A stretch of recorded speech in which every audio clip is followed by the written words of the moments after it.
So here we are, looking at the brand new CARF 2.6m 330LX.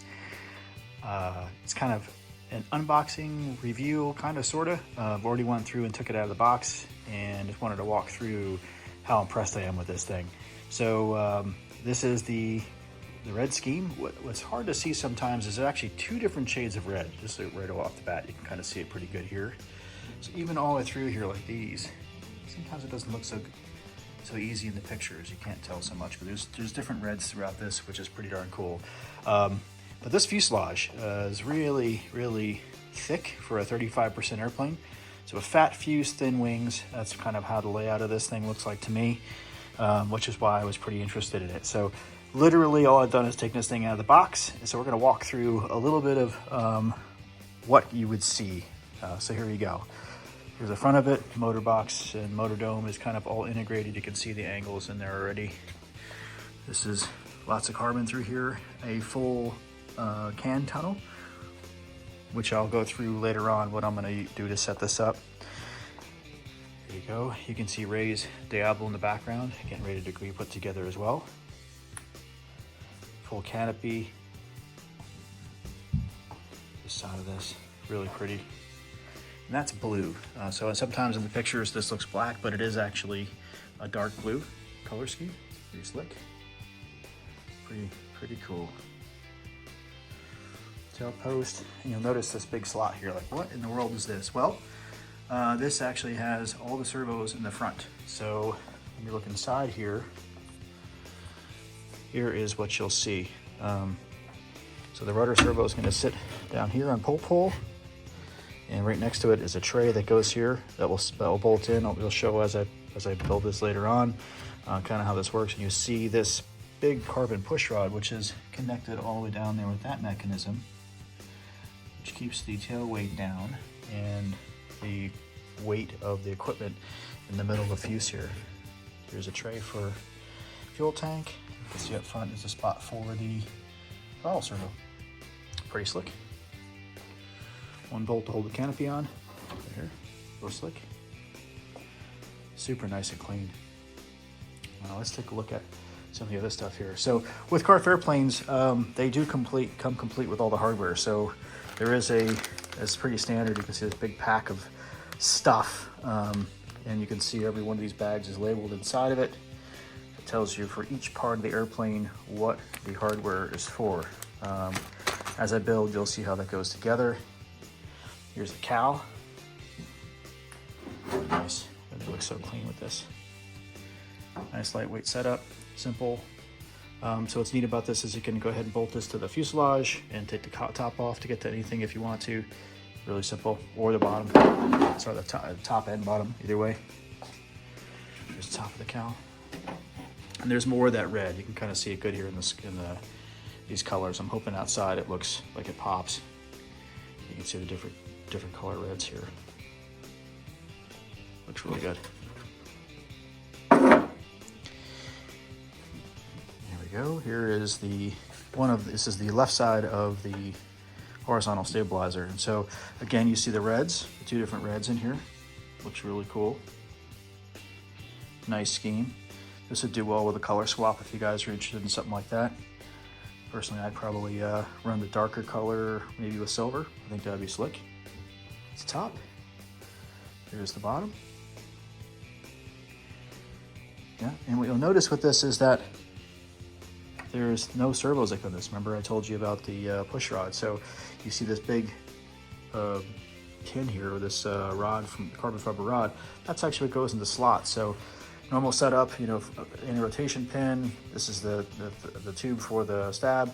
This actually goes through the mechanism in the back and just slides into the other half here. As you can see, it has a hole here. So really easy to come apart. There's no cables or anything to undo. Just one bolt right there. Off you go. Anyways, for sub-assembly, look how big the elevators are. I mean, they're enormous.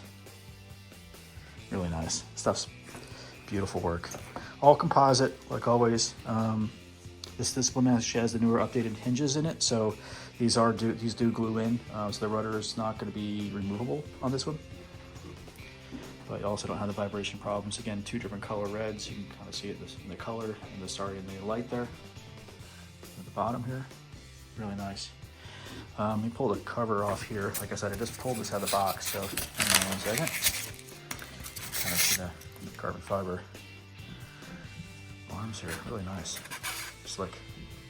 Here's the tubes that come along with it. So wing tube, real nice thick wing tube.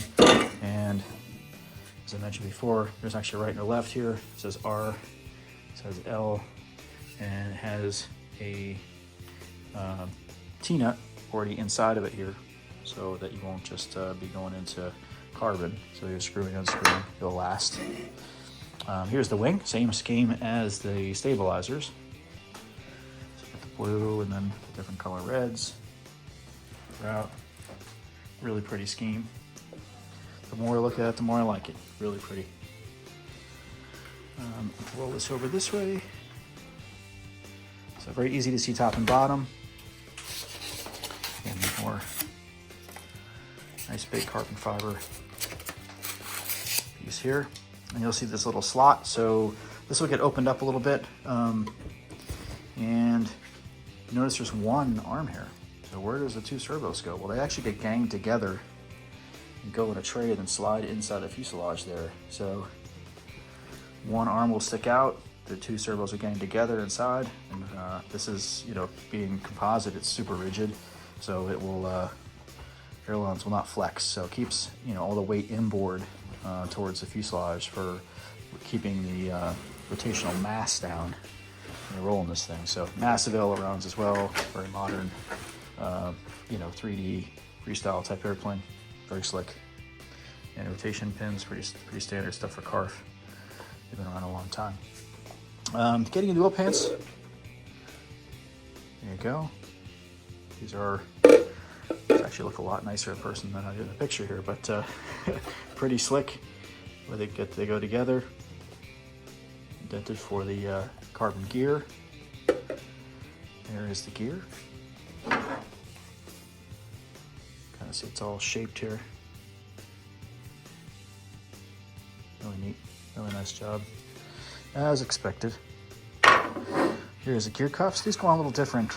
So these actually cover the mount in the bottom. So some of the older CARF airplanes, you know, the landing gear would be kind of 2 pieces. You'd have a split here, and it would slide in each side and then go in. But this is more common the way this is set up, where it actually will clamp on, goes inside the fuselage, and then these go up and over, and then they cover up the slot at the bottom of the fuse.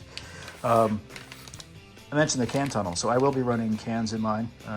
They make a lot more power, and they're nice and quiet, especially living in the Northeast now. I can't stand stock mufflers, are so loud, but yeah, all included. So we'll be running the 3086 canisters, MTWs with a DA 120. Pretty standard issue for this scene for sure. So quick overview, hope you like it. Any questions, you know, definitely reach out. We'll be walking through this this whole build here. We do have some more planes coming this December as well in the next container. So if you're interested in, we have this scheme and the other scheme coming. As we do some more video, I'll be showing you everything that goes into it, all the components and how it goes together. I do have the canopy here. I don't take it out of the bubble wrap till it's ready to go, but it is tinted. You can kind of see it tinted. But once we get to the canopy, I'll pull it out of the bubble wrap. In the next video, we'll walk through all the equipment and how it will be set up.